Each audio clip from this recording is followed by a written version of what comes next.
Hello everyone. JEE mains और advance का बहुत ही इंपॉर्टेंट टॉपिक है लिमिट और जिसके सवाल बहुत ही ट्रिकी होते हैं। एक क्वेश्चन है limit X tending to zero plus और हमें क्वेश्चन में दे रखा है कि X to the power X square के बारे में बात हो रही है plus X to the power में एक्स की पावर एक्स के बारे में बात हो रही है। तो ये क्वेश्चन इतना ट्रिकी है कि देख के ही दिमाग खराब हो जाएगा। जैसे फॉर एग्जांपल अगर तूने पहले वाली लिमिट क्वेश्चन निकालने की कोशिश की, जैसे मान लो मैंने इसकी लिमिट निकाली, limit X tending to zero plus और ये X to the power X square है, उसको लिख सकता है तू ई की पावर में B L N A, right है ना?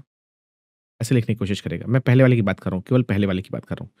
This quantity will be nothing but limit X tending to zero plus और ये तो ई के ऊपर में लिमिट चढ़ी जाएगी, राइट ना? तो ये बन जाएगा तुम्हारा एक्स, राइट? ई के ऊपर में ये लिमिट ऊपर ट्रांसफर हो जाएगी तो एक्स और multiply by X L N X. और जिसने लिमिट के सवाल कर रखे हैं उसको ये पता होना चाहिए था कि जब X tending to zero plus होता है तो ये जो क्वांटिटी होती है, राइट, इसकी लिमिट तेरी जीरो होती है और ये क्वांटिटी ऑलरेडी जीरो जा रही है। ये जीरो इंटू जीरो ये बेसिकली कोई इंडिटरमिनेट फॉर्म नहीं है, तो ये बन जाएगा तेरा ई की to the power zero which is nothing but one. इसका मतलब जो पहला वाला पार्ट है इसकी लिमिट तो वन हो गई। अब सेकंड वाले पार्ट के बारे में बात करते हैं, limit X tending to zero plus X upon X to the power X की पावर एक्स। अब ये बहुत इंटरेस्टिंग है। तो अगर तू ध्यान से देखने की कोशिश करेगा तो जब X tending to zero plus होता है तो ऊपर वाली जो quantity X to the power X, तुमने लिमिट निकाल रखी होगी इसकी, ऊपर वाली जो क्वांटिटी है X to the power X इसकी लिमिट तेरी वन आती है और नीचे वाली क्वांटिटी तेरी जीरो की तरफ जा रही है।